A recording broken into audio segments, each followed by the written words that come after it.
지난주 기후 톡파원에 이런 사연이 있었죠. 제가 처음 경기도 북부 지역에서 커피를 재배한다고 하니 다들 어리석은 짓이라고 만류했는데요. 지금은 망고를 키우는 농장도 생겼습니다. 아무도 어리석은 짓이라고 하지 않아요. 정현석 님께서 보내주신 사연이었는데요. 비닐하우스가 아닌 노지에서 열대작물을 기른다고 하셨습니다. 정말일까요? 그것도 경기 북부인 고양시에서 말입니다. 정현석 님은 이어서 이렇게 말합니다. 농사라는 직업을 선택한 후 커피나무를 재배하다가 열대식물 몇 종을 더 늘렸는데요. 2015년부터는 파파야를 온실이 아닌 노지에서 재배하기 시작했습니다. 11월이면 열대작물이 쇠하여 쓰러져야 함에도 불구하고 파파야를 비롯한 사탕수수 등이 아직도 청청합니다. 기후위기가 매체에서 듣는 것보다 훨씬 더 심각함을 피부로 느끼게 됩니다. 한수 이북 경기도 고양시 땅에서 사탕수수와 파파야가 자라고 있다니 믿어지시나요? 과연 그런지 정말 궁금하더라고요. 그래서 직접 찾아와 봤습니다. 저희는 지금 정현석 선생님의 열대농장에 나와 있습니다. 여기는 열대농장. 오늘 특집 방송은 이곳에서 진행해 보려고요. 오늘의 기후 특집 열대농장을 가다. 음악 듣고 본격적으로 시작해 보겠습니다. 사탕수수가 자라는 지역의 노래죠. 쿠바 가수 꼼파이 세군도의 구안타나메라입니다. 안녕하세요. 여기는 FM 99.9 OBS 라디오 기후 만민공동의 오늘의 기후 진행하는 저는 김희숙입니다. 오늘의 기후 특집 열대농장을 가다. 오늘은 경기도 고양시에서 커피와 열대작물을 키우고 있는 농장을 찾아왔습니다. 트렌비팜 정현석 대표님 모셨습니다. 안녕하세요. 네, 안녕하세요. 예, 대표님 간단하게 소개 좀 부탁드릴게요. 예, 저는 고양 특례시 송포동에서 열대작물을 재배하고 있는 열대농부 정현석입니다. 마을에서는 커피 삼촌으로 불리워지고 있고요. 제가 커피를 키우다 보니까. 네, 그 대표님 이름이 트렌비팜인데요. 네. 이 트렌비 하니까 왠지 열대 지역의 어떤 재밌는 단어인가 하는 생각이 들었습니다. 어떤 뜻인가요? 저희 뜨렌비팜은요, 외국 이름이라고 생각하시는 분들도 계신데 사실은 뜰에는 비가 내리는 농장, 즉 메마른 대지를 촉촉하게 적셔주는 생명수라고 보시면 될 것 같으세요. 네. 아, 그런 뜰에 내리는 비라는 뜻에서 트렌비요. 네. 그럼 이 뜰에 내리는 비 농장 심겨진 커피 나무는 한 몇 그루 정도 될까요? 현재 약 한 200여 그루 정도가 되고 있습니다. 그러면 200여 그루에서 어느 정도의 커피가 나오는 건가요? 그때그때 좀 다르긴 하지만 보통 한 200여에서 한 300여 킬로그램 정도 되고 있습니다. 그 우리나라에서 커피가 난다는 거를 전혀 상상도 못할 분들이 대부분일 텐데 저도 그렇거든요. 근데 커피가 우리 기후에 안 맞을 것 같다는 생각이 들어요. 온도나 습도나 뭐 여러 가지 고도.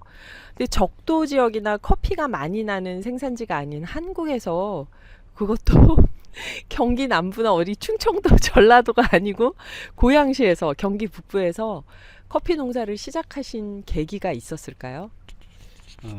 예, 계기가 있었으니까 제가 직업도 바꾸게 된 건데요. 사실은 커피 생산을 직접 목적으로 해서 농사를 시작했던 건 아니에요. 제가 이제 40이 좀 넘어서 임학을 좀 준비해야 되겠다라는 생각이 들었을 때 제가 청소년 쉼터에 잠시 활동할 기회가 있었거든요. 그때 자립할 연령의 청소년들이 양질의 일자리를 갖지 못하고 생활구에 쫓기는 모습을 보고서 농업을 내일의 직업으로 삼아보는 것은 어떨까라는 생각을 갖게 됐습니다. 적어도 땅은 이들을 차별하지는 않을 거라고 생각이 들었었거든요. 그럼 어떤 작물이 좋을까 하는 생각 중에 소비 트렌드를 좀 보게 되었죠. 그 중에 하나가 커피였고요. 당시는 커피 농사를 짓는 분들이 손에 꼽을 정도도 안 됐거든요.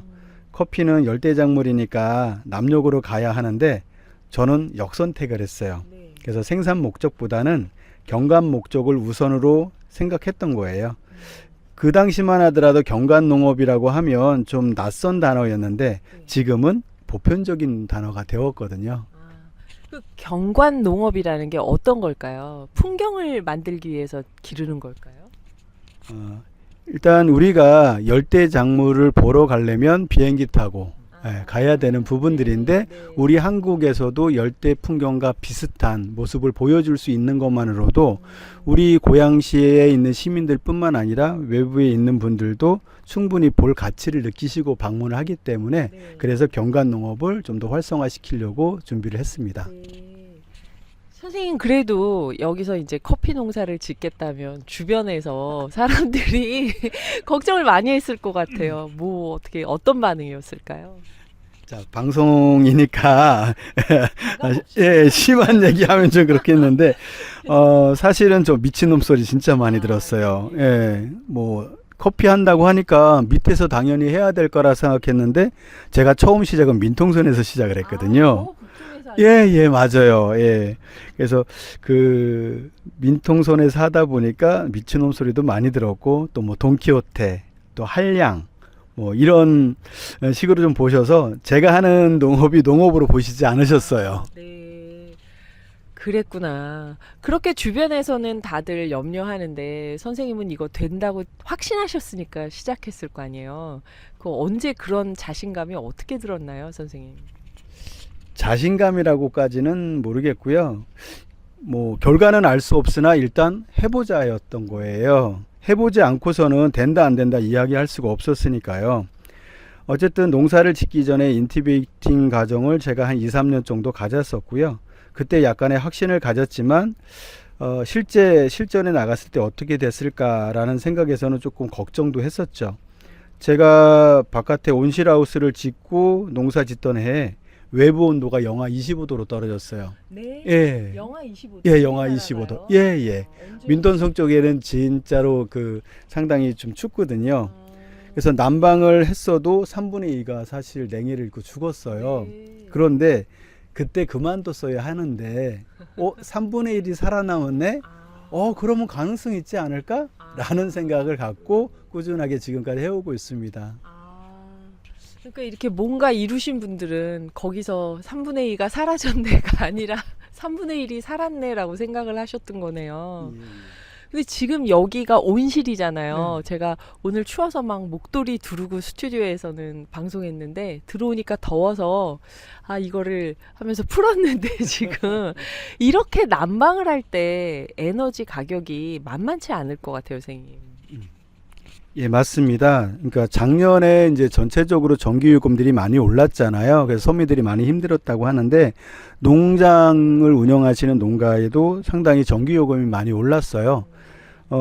보편적으로 제가 1년에 그 1월 달이 제일 추운데 그때 냈던 전기요금이 한 60에서 70여만 원 정도였는데 올 1월 달에는 제가 100여만 원 정도 냈거든요. 상당히 많이 오른 거죠. 예, 사용량은 오히려 줄였는데 좀 비용은 훨씬 더 많이 나온 그런 상태였던 것 같습니다. 그럼에도 불구하고 이 난방비는 다른 농장에 비하면 상대적으로 좀 적은 난방비가 들어간 상태예요. 그것은 여기서 키우고 있는 작물들에 대한 품종이나 이런 연구가 반영이 됐기 때문에 그렇습니다. 그러면은 저희 생각에는 열대 작물을 키우면은 훨씬 더 난방비가 많이 들어갈 것 같은데 그게 상대적으로 적게 들어갔다는 거는 그 어떤 연구가 반영이 된 걸까요?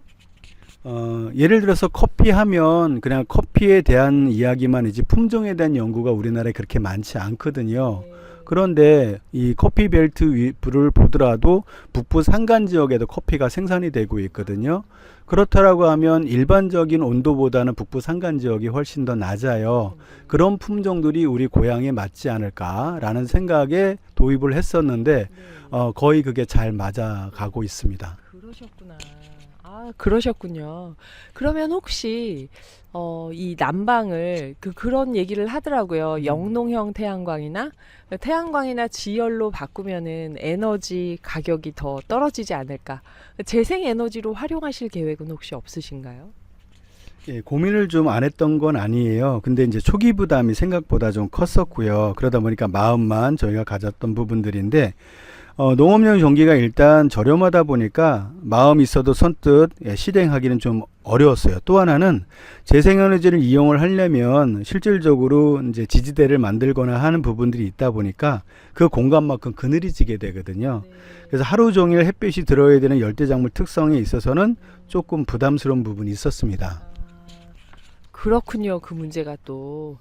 네, 여기서 노래 한 곡 듣고 다시 이어가겠습니다. 오늘의 기후 특집 열대 농장을 가다. 오늘은 경기도 고양시에서 커피와 열대 작물을 키우고 있는 농장을 찾아왔습니다. 계속해서 이야기 이어가 보겠습니다. 선생님, 그 수입 원두 값이 싸잖아요, 지금. 근데 이렇게 한국에서 기르는 게 사실은 더 비쌀 수 있다는 생각이 드는데 경쟁력이 어디에 있다고 보시나요? 경쟁력 1도 없습니다. 수입산이 워낙에 저렴하잖아요. 네. 그런데 국산 커피라는 희소성 때문에 찾아주시는 분들이 계시고 또 네. 고양시를 찾는 외부인들에게 선물용으로 드리는 경우가 종종 있다 보니까 네. 나름 소비가 좀 잘 되고 있는 편이에요. 그래서 생산량이 더 늘어났으면 하는 생각이 있지만 제가 늘리는 것보단 이 농업을 함께 하실 협업하실 분들을 좀 찾고 있는 편이라고 보시면 되겠습니다. 네. 그 문득 궁금한 게 커피가 딱히 여기서 우리가 키운다고 해서 더 경쟁력이 있는 것도 아닌데 쌀도 아니고 커피를 굳이 국내에서 이렇게 키워야 하나 하고 생각하는 분들이 있을 것 같아요. 굳이 한국에서 커피를 키우시는 그 이유가 어떤 걸까요?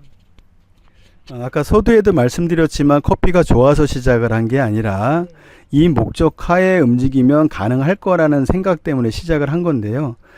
커피는 실질적으로 그 우리에게 주는 그 값어치, 그러니까 생산을 목적으로 했을 때에는 크지 않습니다. 하지만 생산지이기 때문에 우리가 맛볼 수 있거나 경험해 볼 수 있는 건 우리가 외국에 나가지 않으면 알아볼 수 없는 부분들이에요. 그러니까 예를 들면 이런 거예요.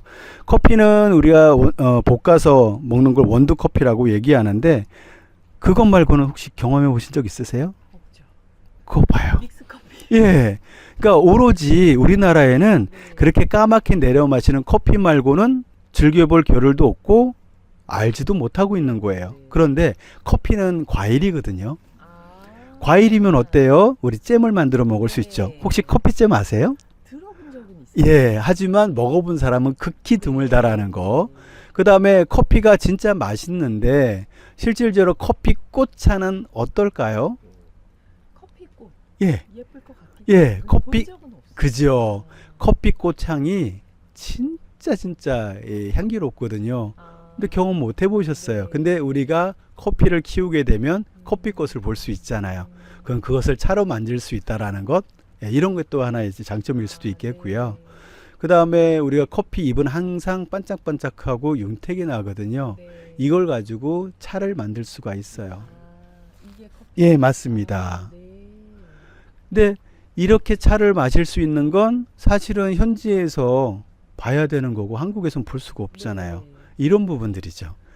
다만 여기서 제가 커피를 꼭 추천하지 않는 이유 중에 하나가 뭐냐 하면 우리나라는 까맣게 내려 마시는 커피 외에는 식품으로 인정하지 않는다라는 거죠. 인정을 안 합니까? 예. 상당히 보수적으로 운영을 하기 때문에 이미 가까운 일본이나 미국이나 대만은 커피 잎차가 보편화되어서 티백으로도 나오고 있어요. 반면에 우리나라는 잎차는 식품으로 인정하지 않습니다.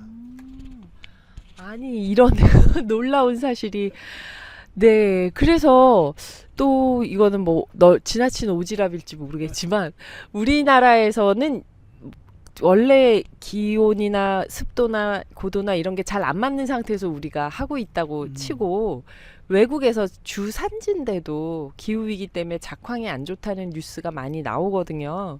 그런 뉴스를 들으시면은 커피 농부 입장에서 어떤 생각이 드시나요? 커피뿐만 아니라 이런 기후변화는 사실 거의 재앙적 수준이라고 사실 봐지고요. 특히 올해 같은 경우는 더 심각한 문제였던 것 같습니다. 우리가 먹는 식량 자원이나 기호식품을 지속 가능하게 즐기기 위해선 그래서 결국은 탄소 발작을 줄여야 된다라는 어떤 그 목표가 지금 생기게 돼 있는데 이건 저 혼자만 해서는 안 될 일이잖아요. 그래서 지금 학교나 농장에서 이와 같은 교육들을 진행을 하고 있어요. 저는 지금 말씀 들으면서도 계속 아니 커피가 아니고 2% 차도 만든단 말인가 그 생각을 지금 계속 하게 되는데요. 그 커피 주산지에선 그래서 커피가 대표적인 불공정 무역의 사례로 많이 얘기가 되는데요. 그 농민들은 이렇게 높은 액수로 팔지 못하고 근데 중간상들이 많은 이익을 갖고 소비자인 우리한테는 저렴하지 않은 가격으로 도착한다 얘기를 하는데 그 중간 상인을 코요테라고 한다고도 얘기를 하더라고요. 약탈이 심하다고 해서. 근데 선생님은 지금 재배하신 커피를 어떻게 유통하고 계신지 좀 궁금합니다. 커피를 재배하면서 제가 접하게 된 게 공정무역이었고요. 공정무역을 관심 갖다 보니까 현지를 좀 방문하게 돼서 그 농부님들하고 소통하는 기회를 좀 많이 가졌었습니다. 그래서 제가 지금 생산하고 있는 커피는 생산은 농부인 제가 맡고요. 그 다음에 로스팅이나 분쇄 이런 것들은 사회적 기업이 맡고 있고 포장 같은 경우는 지금 발달장애를 갖고 있는 사회적 협동조합이 맡고 있어요. 지금 무슨 얘기? 여기는 고양시가 아니라 다른 지역에 있는 저희랑 연계되어 있는 그런 곳에서 맡고 있는데요. 실질적으로 이제 조금씩 파일을 좀 나누는 편이라고 보시면 돼요. 그리고 판매는 저 혼자 오롯이 좀 하고 있는데 직접 거래만 하고 있습니다. 중간에 유통상을 거치지 않고요.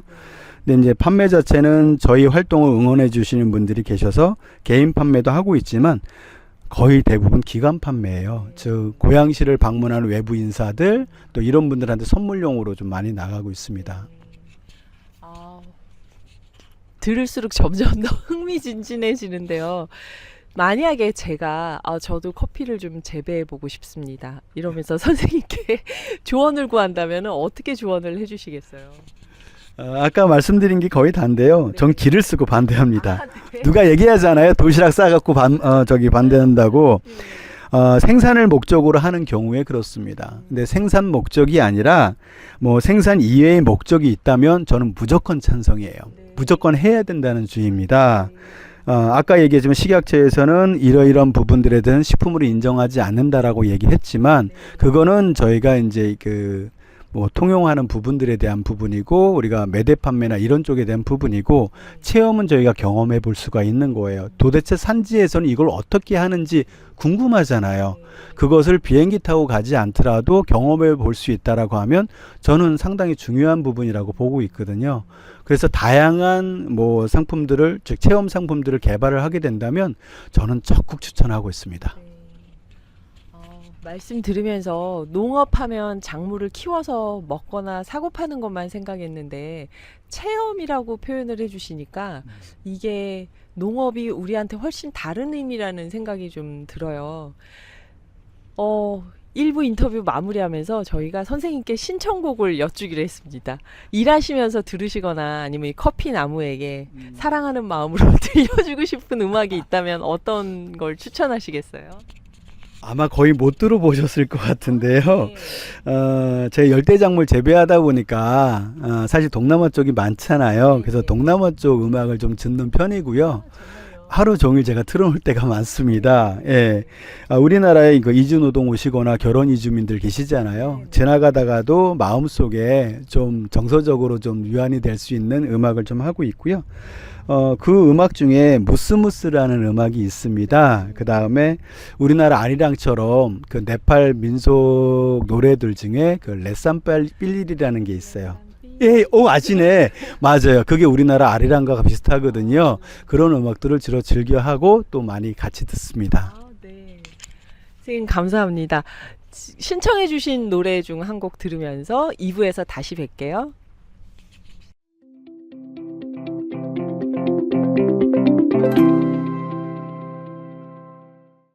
오늘의 기후 특집 열대 농장을 가다. 오늘은 경기도 고양시에서 커피와 열대 작물을 키우고 있는 농장을 찾아왔습니다. 2부에서 계속 이어서 이야기해 보겠습니다. 선생님 이 농장 주인 트레비팜의 정현석 대표님 모셨습니다. 농장에 지금 여기 열대작물이 몇 가지가 자라고 있나요? 약 한 12종 정도 지금 자라고 있습니다. 네. 12종이면 그게 뭐 파파야, 사탕수수 어떤 게 있을까요? 뭐 사탕무도 있겠고요. 네. 뭐 카사바도 있고 그다음에 뭐 모링가 뭐 이런 것들 패션우즈 같은 게 있습니다. 패션 프루츠요. 예. 그거 저희가 좋아하는. 와우.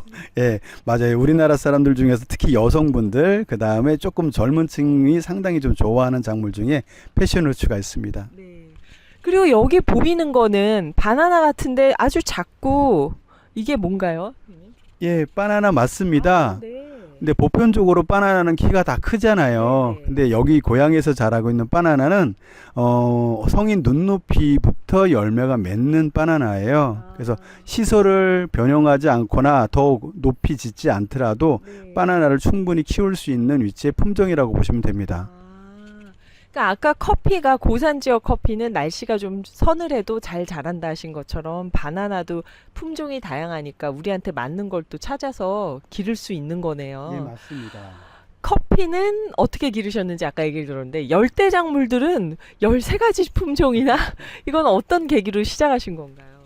예, 기후가 변해가고 있는 건 작물을 재배하니까 느낄 수 있는 부분들이에요. 네.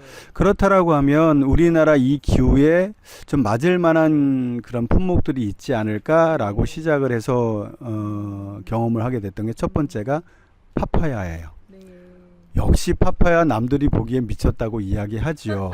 제가 무려 2015년부터 제가 노지 재배를 했으니까요. 네, 네. 그걸 확인하려고 왔던 예, 신문 기자도 있었어요. 아, 진짜 하는지. 예.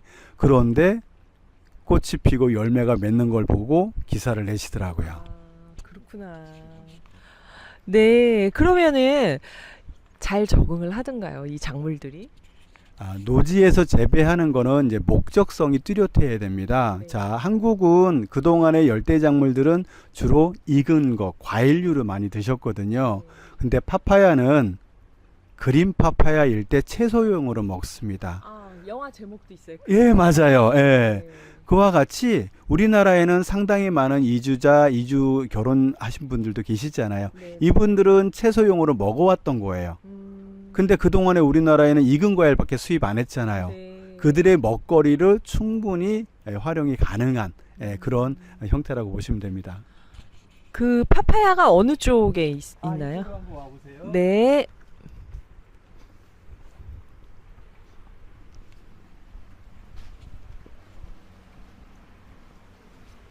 우와.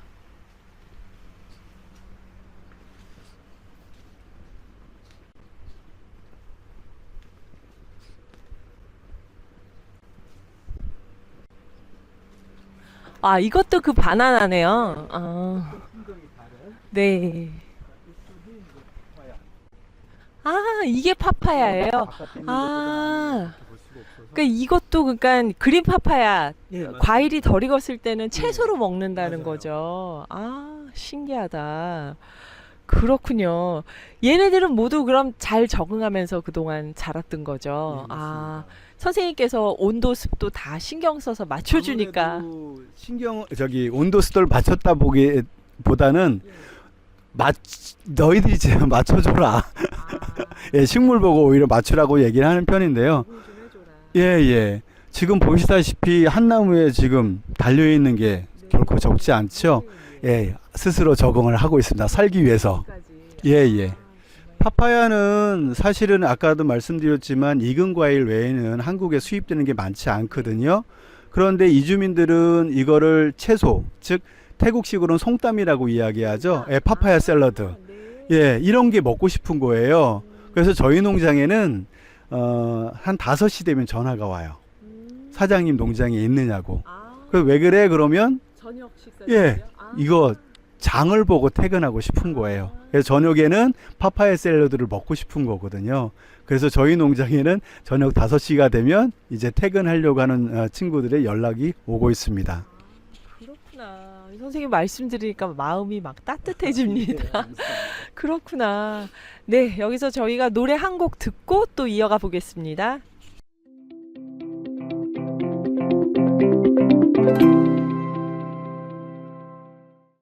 예, 그쵸. 배처럼 예, 다 익은 익어야 듯이 먹죠. 먹는데 이 친구들은 그건 별로 맛없대요. 아, 익기 전께 맛있대요. 익기 전 걸 어떻게 먹을까요? 잘라가지고 새우 소금에 찍어 먹어요. 아. 그럼 이렇게 맛있는 걸 왜 안 먹냐고 저한테 그래요. 그러면 지금부터 그 얘기하겠습니다. 아 그런가요? 네.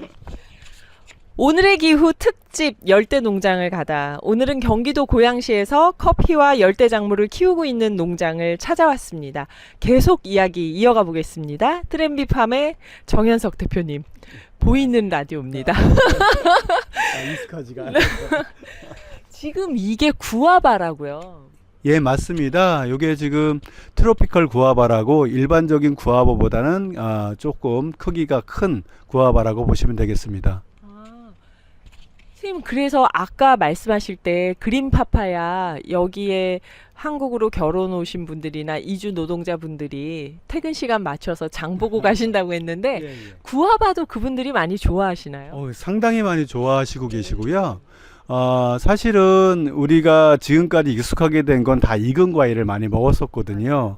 근데 역시 마찬가지로 우리나라 사람들이 좋아하는 익은 것보다 조금 덜 익은 그런 구아바를 좋아하는 편이고 보통 새우소금 같은 걸 찍어서 먹어요. 진짜 맛있다고 하는데 아직 저는 익숙하지가 않아서 익은 과일을 더 좋아하는 편입니다. 이게 뭔가 우리는 달달한 과일로 먹는데 그분들은 채소로 드시는 느낌이네요. 네, 맞습니다. 네. 선생님은 그 저희 기후 톡파원에 보내주신 사연 보면은 이 기후 위기 변화로 인해서 우리 식탁이 바뀔 것이다 이렇게 말씀을 하셨는데요. 구체적으로 어떻게 바뀔 거라고 보시나요? 지금 그러니까 보편적으로 이주민들이 많아지게 되고 또 이주민들이 음용하고 있는 식품들이 조금씩 우리한테 좀 알려지고 있고요. 그 다음에 해외 여행도 보편화됐기 때문에 외국에 나가서 현지 음식들 많이 드시거든요. 그러다 보니까 외국 음식에 대한 불편함이나 이런 게 많지 않으세요. 그리고 기후가 바뀌어가고 있다 보니까 외국의 과일들도 우리 주변에 너무 많이 보이고 있고 또 그 채소나 이런 것들도 우리 주변에 많이 있잖아요. 그래서 이걸 활용한 음식들이 조금씩 더 눈에 자주 보이고 있다 보니까 우리 식탁에도 그런 음식들이 올라오고 있다라는 게 지금 현실이라고 보여집니다. 굉장히 빠른 시간에 보이는 라디오에 적응하신 것 같습니다. 그런 변화에서 선생님 생각하실 때 나는 그래도 이게 걱정된다 하는 게 있다면요? 상당히 걱정이 됩니다. 제가 열대작물을 재배하지만 우리 밑에 세대나 그 밑에 세대들은 우리가 현재 좋아하고 즐겨 했던 과일 음식들을 앞으로는 수입에 의존해야 되지 않을까. 즉 식량 자원화 되어 있는 모든 것들이 앞으로는 많은 변화가 있지 않을까라는 생각이고요. 가까운 사과만 한번 보시게 되면 예전에 민통선 쪽에서 사과가 재배할 거라고 아무도 얘기 안 하셨어요. 그렇죠. 경상도 쪽에서 많이들 재배하고 제일 맛있다고 했거든요. 네.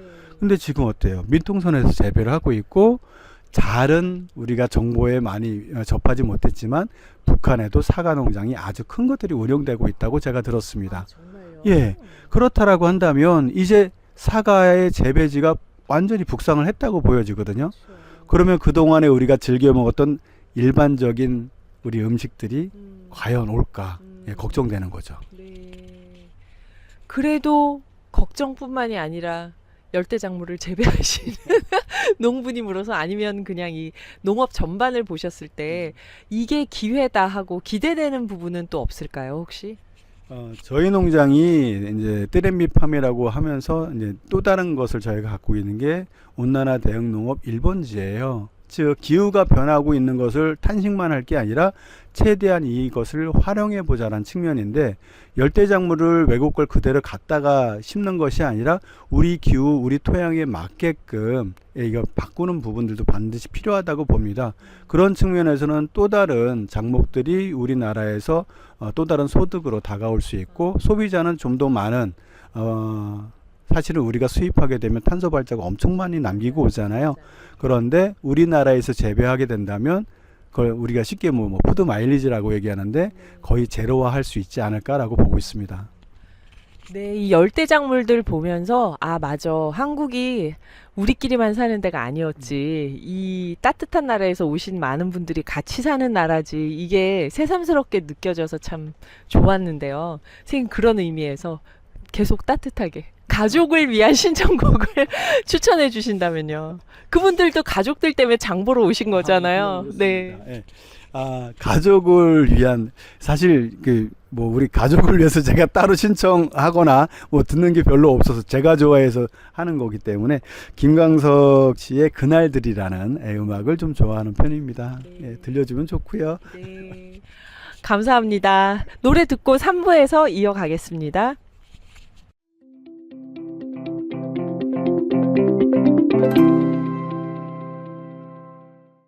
오늘의 기후 특집 열대농장을 가다. 오늘은 경기도 고양시에서 커피와 열대작물을 키우고 있는 농장을 찾아왔습니다. 계속해서 트렌비팜 정현석 대표님과 이야기 이어가 보겠습니다. 선생님, 그 체험 농장을 운영하신다고 했는데 어떤 분들이 찾아오시나요? 여기 찾아오시는 분들은 이제 열대 작물에 대한 관심이 있거나 또 호기심 내지는 열대 작물로 한번 새로운 농업을 한번 해보시겠다는 분들, 뭐 기타 다양한 분들이 오고 계십니다. 근데 이게 어떤 작물인가요? 여기 지금 이 얼어붙은 나무들은 혹시 그린 파파야인가요? 저기 지금 온실이 아니라 노지에서 이렇게 재배하셨던 거예요? 예, 맞습니다. 지금 이제 보이는 날이오니까 아마 보여질 건데요. 파파야가 얼마 전까지만 하더라도 청청했어요. 근데 불과 3, 4일 만에 갑자기 기후가 제정신을 차렸습니다. 예, 추워진 게 아니라 이게 정상인 거죠, 사실은. 예. 그러다 보니까 지금 파파야들이 냉해를 완전히 입었거든요. 가슴이 아픈 게 아니라 이제 제자리로 돌아왔다라는 안도의 한숨을 좀 쉴 수 있지 않을까라고 생각이 듭니다. 네. 그럼 이게 2, 3일 전만 해도 멀쩡했다는 거죠. 네, 청청. 맞습니다. 그렇군요. 그래서 저희 기후 톡파원 사연 보내주실 때 노지에서 키우고 있다고 네. 하셨는데 3일 만에 이렇게 됐습니다. 네. 지금 추위가 와서. 그렇군요. 이 체험 농장을 운영하신다고 들었는데요. 여기 어떤 분들이 찾아오시나요, 주로? 열대작물에 관심이 있거나 또 호기심이 있는 분들이 좀 오시는 편이고요. 또 열대작물로 농사를 한번 지어보고 싶어 하시는 분들, 또 가치 소비를 하시려고 하는, 즉 기후변화에 따른 농업을 한다고 해서 그런 가치 소비를 하러 오시는 분들도 좀 많이 계시는 편이에요. 네. 그리고 아까 그 그린 파파야나 구아바 사러 그 이주 노동자분들이나 그 여기로 결혼하신 외국인 부인들이 오신다고 했는데 네. 그분들도 이 체험 농장에 같이 참여하시나요, 그럼?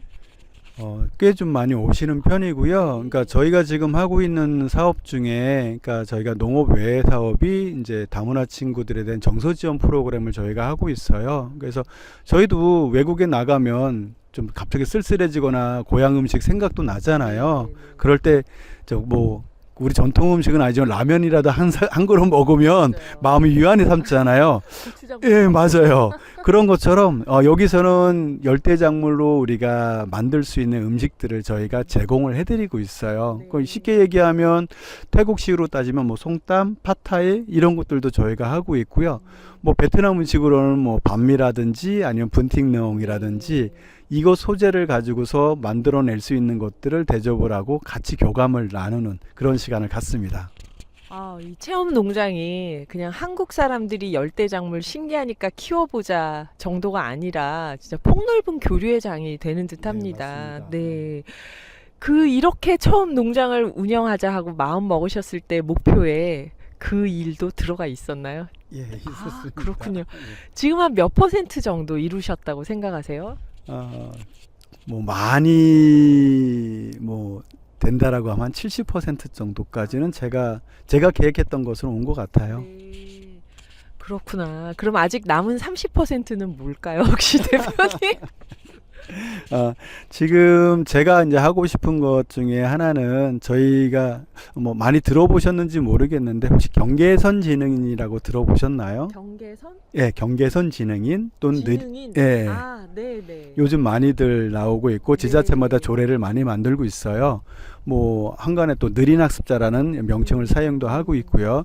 그 친구들에 대한 자립 지원을 저희가 여기서 수년 동안 하고 있는데 네. 고양시에는 자조 모임이 없어요. 그래서 자조 모임을 만드는 게 제가 뭐 첫 번째 갖고 있는 그런 생각이고요. 두 번째 갖고 있는 생각은 여기 사탕수수 재배하거든요. 아, 어디에 있나요, 사탕수수는? 사탕수수 이제 다 수확했어요. 네, 수확이 끝났고. 예. 그 다음에 사탕무도 재배를 하고 있어요. 이 두 가지가 다 설탕을 만드는 주 원료입니다. 네. 이걸 가지고 저는 한국형 설탕을 만들고 싶어요. 그래서 우리나라에서도 설탕을 생산할 수 있다라는 그런 걸 한번 보여주고 싶은 마음입니다. 네. 기후 위기가 계속되면 한국에서 설탕이 나오는 그런 일이 또 생기겠네요. 이제 2024년이 한 달 반, 한 달 반 정도 남았는데요. 못 이루신 농장의 30% 목표와 함께 이루고 싶은 새해 목표가 있다면 어떤 걸까요? 방금 말씀드렸던 것들이 사실 이루고 싶은 목표이기도 해요. 그래서 실질적으로 대부분들은 우리나라에서 사탕수수를 재배해, 뭐 사탕물을 재배해, 그게 무슨 의미가 있는데 라고 하실 수도 있는데 역으로 우리 위에 중국이 있어요. 중국은 사탕수수, 사탕물을 다 재배를 하고 설탕 공장이 돌아가요. 거기 혹시 땅이 너무 커서 예, 그럴 수 수가 있죠. 다양한 예, 거예요? 그럴 수도 있겠고, 네. 그럼 밑에 지방에 일본이라고 있죠. 네네. 일본은 사탕수수, 사탕무 다 재배합니다. 그리고 설탕 공장 돌아가고 있고요. 일본도 우리보다 따뜻한 지역이 예. 근데 그 산업의 일자리들이 생각보다 많이 지금 창출이 되고 있고요. 네. 그러면 거긴 따뜻하니까 중국은 땅덩이가 넓으니까 이렇게 이야기하셨어요. 그럼 북한은요? 아, 북한도 있나요? 북한의 사탕물을 재배해서 설탕 공장이 돌아간다고 혹시 들어보셨나요? 금시초문. 예, 21년도의 기사에도 나와 있는 상황입니다. 정말요? 그럼 북한은 재배하고 이거 설탕 공장을 돌린다고 하면 네. 우리나라가 안 안 되겠습니까? 될 이유가 없죠. 그렇죠. 맞습니다. 네. 그래서 해보고 싶은 거예요. 아, 정말 오늘 여쭤볼수록 신기하고 재밌는 얘기만 나와서 지금 인터뷰를 끝내고 싶지가 않습니다. 저희 한 가지 더 여쭤보면요. 체험 농장에서 손님들에게 가장 인기 있는 작물은 어떤 걸까요? 가장 인기 있는 건 커피일 것 같은데 사실 커피는 아니고요. 예, 사탕수수. 예, 그다음 패션으로츠입니다. 예, 그걸 가지고 저희가 음료나 또 술 같은 것도 만들어요. 와인 같은 거. 네. 예, 그런 체험들 때문에 좋아하셔서 많이들 찾고 계십니다. 네. 선생님 그 사탕무 사탕수수를 재배해서 설탕 공장을 한번 돌려보는 거 그 꿈이 이루어지기를 저희가 깊이 응원합니다. 감사합니다. 네, 감사합니다. 예, 저희는 다음 곡 듣고 4부에서 뵙겠습니다.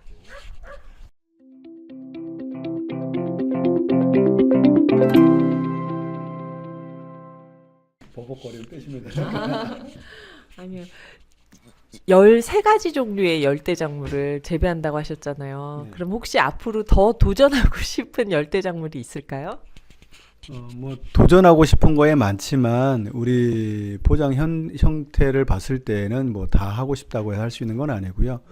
그다음에 저희는 이제 열대작물을 재배하더라도 주 수입원이 되는 게 아니라 이주민이나 이주 여성들이 좋아하고 또 경험해보고 싶고 즐겨보고 싶은 것들을 주로 좀 하려고 해요. 그래서 사실은 현지에서는 자기들이 보편적으로 먹었던 음식들인데 한국에선 구하기 어려운 것들도 있거든요. 그 중에서도 우리가 좀 잘 맞을 수 있는 것들을 지금 준비를 하고 있습니다. 아, 진짜 여기가 우리 외국 나갔을 때 어디서 무슨 배추를 파는데 양배추가 아니고 네. 중국식 배추다 하면은 막 사러 가고 외국에서 그랬던 기억이 나는데요.